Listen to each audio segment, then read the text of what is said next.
On nous pose souvent la question de savoir si il n'y aura pas un problème avec les personnes qui sont chargées de faire un contrôle pédagogique. Si l'on vit en Suisse, au Québec, en Belgique, et si ces personnes ne vont pas trouver que votre cours français ne correspond pas au programme national. Alors vous devez savoir que les contrôleurs, jusqu'à présent, ne peuvent pas protester que vous utilisiez un cours qui fait partie du, de l'espace européen, même si vous vivez actuellement au Québec, car ce qu'il y a dans le cours français par correspondance est compatible avec le niveau et le socle commun dont vous avez besoin dans tous les pays que j'ai cités. Et c'est vrai aussi pour, on peut le dire, l'intégralité des pays francophones, à ma connaissance.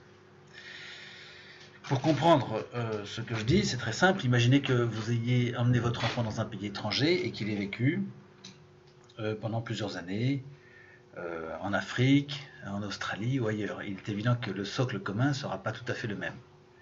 Ce qui veut dire que l'inspecteur ne peut pas exiger que votre enfant ait exactement le socle commun d'un autre enfant. Il peut très bien y avoir des variations.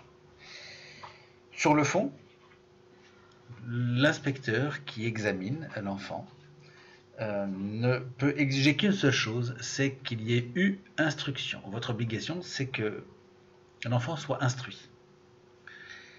Ça n'est seulement que dans le cas où il n'y aurait pas eu instruction qu'il pourrait vous faire des reproches. Mais quel que soit ce que vous ayez enseigné à votre enfant, c'est l'instruction seule qui compte. Alors évidemment, si vous n'avez pas du tout instruit votre enfant dans la langue nationale, en français par exemple, si vous n'avez pas du tout instruit votre enfant en mathématiques, bon, ça va poser un problème, c'est sûr. Mais si vous avez abordé ces matières et que vous n'avez pas exactement le même programme que les autres enfants du pays dans lequel vous vivez, ça n'est pas un problème. Car encore une fois, ce qu'il faut, c'est que l'instruction ait été délivrée, peu importe l'intitulé des chapitres, le contenu exact. Voilà. Donc si un inspecteur vous dit « je ne comprends pas, votre cours il est français et nous on vit au Canada », ou au Québec, eh bien vous pourrez répondre la loi ne prévoit pas que le programme soit stricto sensu un programme québécois ou canadien.